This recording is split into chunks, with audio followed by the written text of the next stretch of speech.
राष्ट्रभाषा हिंदी का स्वरूप वही होगा जिसमें समस्त भारतवर्ष के निवासी सुगमता से अपने विचारों को व्यक्त कर सकेंगे।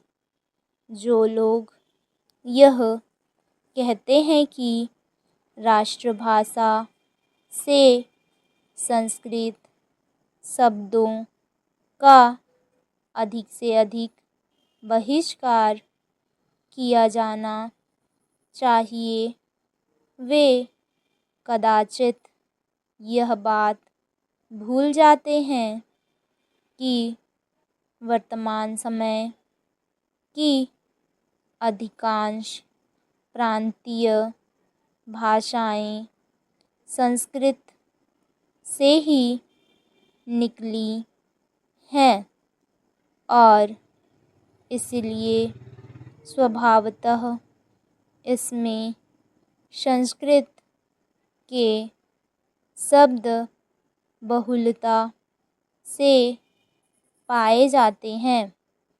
ऐसी अवस्था में अधिकांश भारतीयों के लिए अंतरप्रांतीय भाषा के रूप में ऐसी ही भाषा अधिक ग्राह्य और सुविधाजनक होगी, जिसमें संस्कृत के शब्द काफ़ी हों।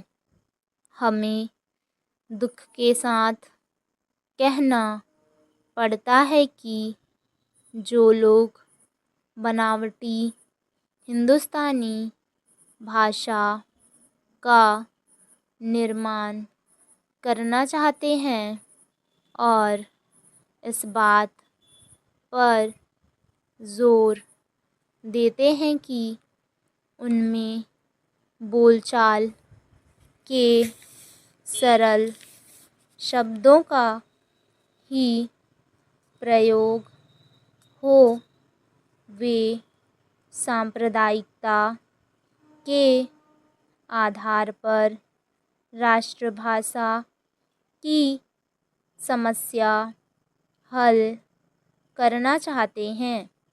जैसे राजनीतिक क्षेत्र में अल्पसंख्यकों को पीछे ढकेलकर केवल मुस्लिम लीग को महत्व दिया गया है और उसके साथ समझौता करने का प्रयत्न किया जाता है। इसी तरह भाषा के क्षेत्र में केवल उर्दू वालों के साथ समझौता करने की आवश्यकता समझी जाती है। अन्य प्रांतीय भाषाभाषियों की सुविधा का उतना ख्याल नहीं किया जाता जितना कि उर्दू वालों का। मुसलमान कैसी राष्ट्रभाषा स्वीकार कर सकेंगे, इसी पर हिंदुस्तान के सब हिमायती अपना ध्यान केंद्रित करते हैं। वे यह देखने का प्रयास नहीं करते कि वे जैसी कृत्रिम भाषा बनाने का प्रयत्न कर रहे हैं, उनको समझने, लिखने और बोलने में अनेक प्रांतों की जनता को बड़ी कठिनाई होगी। अतः सांप्रदायिकता के आधार पर राष्ट्रभाषा के लिए कृत्रिम हिंदुस्तानी भाषा का विकास करने का प्रयत्न त्याग कर हिंदी को ही अंतरप्रांतीय काम के लिए अग्रसर करना चाहिए और उसे ही राष्ट्रभाषा के रूप में स्वीकार करना चाहिए। पैरा। हिंदुस्तानी न तो कोई भाषा है और न उसका कोई साहित्य है। गुण विषयों को व्यक्त करने की क्षमता हिंदुस्तानी में नहीं आ सकती। विज्ञान, अर्थशास्त्र तथा राजनीति आदि विषय पर जो ग्रंथ लिखे जाएंगे उनमें संस्कृत शब्दों का ही आश्रय लेना पड़ेगा। अतः हिंदुस्तानी के विकास का प्रयत्न करना शक्ति का अपव्यय करना होगा।